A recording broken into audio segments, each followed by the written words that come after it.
Did you know in the last 20 years, the average tuition and fees for colleges have risen between 144% and 211%?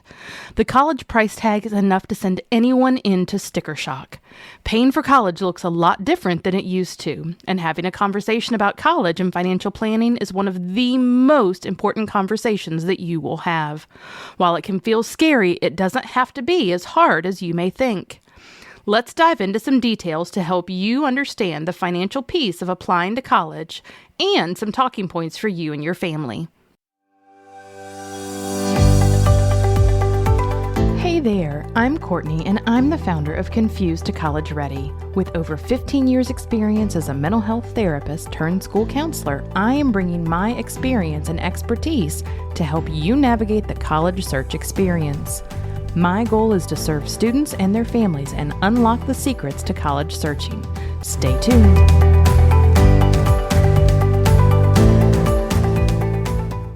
Education Data Initiative is a team of researchers that collect and compile data about the United States education system. The link to their website is going to be linked in our show notes. You will find tuition differences for in-state versus out-of-state, as well as public versus private institutions. The average cost of in-state tuition alone is $9,580, while the out-of-state average is $27,437. Public and private institutions have very different costs of attendance. However, it is worth exploring both types of schools. You may get additional financial aid at a private college that can even the playing field between the two institution types, or make the cost of attending a private institution less expensive than a public institution. At first glance, the information can feel discouraging when you see how much college costs and how that trend of that cost has increased over the last 20 years. Being able to talk about finances isn't an easy conversation, but it plays a big role in how you select a college. Having these conversations early on will help prevent disappointment of being accepted to colleges and realizing that you have to decline attending because financially it's not an option. We're going to talk more in this episode and upcoming episodes about how money impacts where you plan to attend. So let's talk about applying for scholarships. Is it really worth that time investment? It is. The time that you invest in searching for scholarships is almost like having a part-time job. In some cases, the time that you put into that scholarship search would have more of a payout than a student working. Please note that these numbers are not a guarantee of how much scholarship money someone may get, but an example of what can be possible. The federal minimum wage is $7.25 per hour, while some states and employers pay more than that. As you know, taxes and other charges come out of a paycheck to get to the person's take-home pay. On the other hand, if a student invests time in applying for scholarships, some students have gotten upwards of $100 per hour from the scholarships based on the amount they received and how many hours they worked on various applications. I've seen families have several big misconceptions about the scholarship search. One family told me that their older student, who is currently in college, had spent some time applying for scholarships and didn't receive them, so their current high school junior wasn't going to even try to apply for these scholarships. Another family thought the only scholarships available were ones that were based on the student's grade or if there was a financial need, and that they made too much for any of these other scholarships. In both instances, they were leaving potential money on the table because they didn't take the time to look into those other options. So we're going to talk about some steps you can take and the conversations that you can have at home.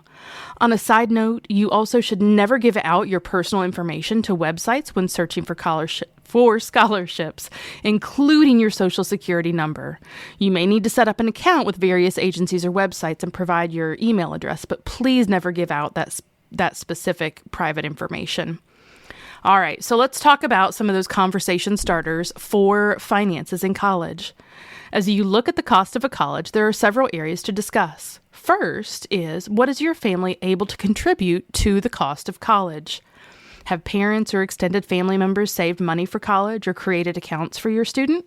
Will students be responsible for paying for everything on their own? As you review the cost of colleges, potential financial aid packages, and potential scholarships, these numbers are important to know. Second, what will your student's salary be after graduating? What will it be 5 years after graduating? What type of lifestyle are they expecting to have? If they have to take out student loans, what would their expected take-home pay be after taxes, paying loans, and putting money into savings? Would they have a living wage after that point? The third thing I would encourage you to do is make a list of potential sources of money and scholarships for college and if they're going to renew each year. Is your student going to earn any merit-based GPA, test scores, and class rank is what is included in merit-based? Will your student earn any of those merit-based scholarships through the state or institutions they're applying to? Are there any need-based sources like the Pell Grant you believe you will receive? Also, make a list of various scholarship opportunities that are available. More is going to come on this in a minute, and look at the timeline of when they are due. This could include local scholarships specific to majors, application-based scholarships, essay-based scholarships, and others. As you look at each college, find out if you're able to stack your scholarships. Will the colleges allow you to use the scholarship from multiple sources without it impacting the scholarship amount that you get from the college? That's going to make a difference too. Fourth, there are various resources available for you as you're searching for those scholarships. So you want to start with one or two sites when you begin searching. Don't spread yourself too thin. If for some reason those sites are not giving you what you need, you can expand into other resources. So a couple of different places to start would be your high school counseling office and any local or community scholarships. Another resource is raise.me. This is a website that you actually can begin using early on in high school and work towards getting micro scholarships for specific colleges based on what your student is doing in each year of high school and accomplishments that they have. College Board has their Opportunity Scholarship, where in the student's junior and senior year, they're actually able to be entered into drawings for scholarships based on logging into their student accounts.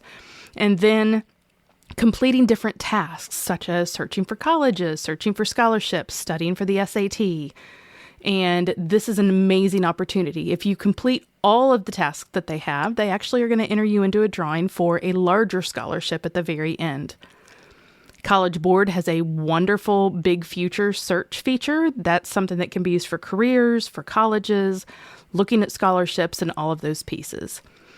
Niche.com is another great resource, and then there are multiple scholarship websites that you can look into, such as fastweb.com and then Unigo and other scholarship search sites that you can do a Google search for. With individual families that I coach, we're going to go into further detail on the process of discussing finances and helping students find the right fit. It is possible to earn more money for college, and it is possible to have these conversations even when they aren't easy. If you haven't listened to our episode on having positive conversations, please go back and listen to have insight on the best ways to structure your time as you have some of these conversations. We'll also link that in the show notes. No matter where you are in your student's journey towards college applications, you can have those positive conversations and you can have the challenging ones and learn more about your students' finances. I look forward to seeing you next time. Thank you so much for listening to our podcast. Please subscribe so you don't miss any future episodes. You can find us on Instagram and Facebook at Confused to Ready, and download our free guide on how to start or expand your college search at confusedtoready.com/how to start.